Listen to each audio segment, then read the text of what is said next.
కూడా లోపలికి నాటుకుంటుంది. చేయాల్సింది ఏంటంటే ఆ భూమి కూడా సహకరించాలి. దేవుని స్తోత్ర. భూమి కూడా ఏం చేయాలి? ఇప్పుడు సహకరించాలి. సహకరిస్తేనే ఆ మొక్క పీకినప్పుడు ఈ మొక్క నిలబడుతుంది. ఇద్దరు ఒక్క మాట మీద రావటం అంటే తప్పు చేసినప్పుడు ఒకళ్ళు ఇది తప్పు అని చెప్పగలిగేటువంటి సామర్థ్యత ఉండాలి మన దగ్గర. తండ్రి కొట్టేటప్పుడు తల్లి దగ్గరికి వెళ్ళకూడదు, తల్లి కొట్టేటప్పుడు తండ్రి కూడా దగ్గరికి వెళ్ళకూడదు. వీళ్ళిద్దరూ కూడా ఏకీభవించి వాళ్ళ దారిలో పెట్టడానికి మనం సామర్థ్యత కలిగి ఉండాలి. అందుకని ఈ రైతు దేశానికి వెన్నెముక అనేది ఎందుకు అన్నారు అంటే ఇందుకే అన్నాడు. రైతు దేశానికి వెన్నెముక, కుటుంబానికి పురుషుడు వెన్నెముక అయి ఉంటాడు. వెన్నెముక లేకుండా సంసారాలు వల్ల కాదు. అందుకని బలం ఫలించాలి, బలభృతులు ఉండాలి. ఇక్కడ మనం చూస్తే ఒకటి భూమి స్త్రీ అయి ఉండాలి, పురుషుడు సాగు చేసే రైతు అయి ఉండాలి.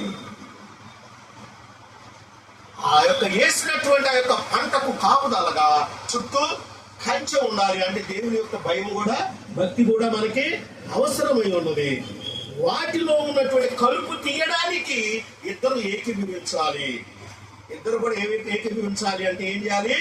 మనం పరిశీలకులుగా ఉండాలి. మనం పరిశీలన చేయాలి. వీడు వెళ్తున్నాడు, స్కూల్కి వెళ్తున్నాడు, ఏం చదువుతున్నాడు, ఏంట్రా ఒకసారి దగ్గర మాట్లాడాలి. మాటల్లోనే మనకు అర్థమైపోతూ ఉంటుంది. అందుకు చాలా మంది ఏంటంటే వచ్చి కాగానే ముందు మార్కు లిస్ట్ చూస్తూ ఉంటారు. నేను మార్కులు చూసే వాళ్ళని చూస్తే నాకు కోపం వస్తుంది. మార్కులు కాదు మనం చూడాల్సింది ప్రవర్తన యావత్తు కూడా పర్యవేక్షణతో చూడాలి. మార్కులు ఒకటి తక్కువ వస్తుంది, ఒకటి ఎక్కువ వస్తుంది, దాని గురించి పట్టించుకోకూడదు. అది పట్టించుకోకూడదు. 100 రావాల్సిందే నీకెందుకు వచ్చినాయి అని అనకూడదు.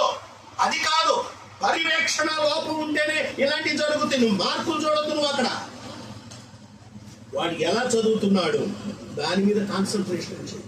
అది బాగానే చదువుతున్నాడు, అయినా మార్కులు పోనీ నాన్న ఇప్పుడు కాదు రెండోసారి వస్తాయి కానీ నీకెందుకు. మనం ధైర్యం ఇవ్వాలి. వాళ్ళు గుర్తే రావాలి అని మనం పట్టుకుంటే ఆ మొక్క ఎదగదు. దేవునికి స్తోత్రం కలుగుతుంది. అందుకనే కొంతమంది రైతులు పొలాల్లో పంటేస్తే ఒకడంట 40 బస్తాలు పండించేస్తున్నాను అంటాడు.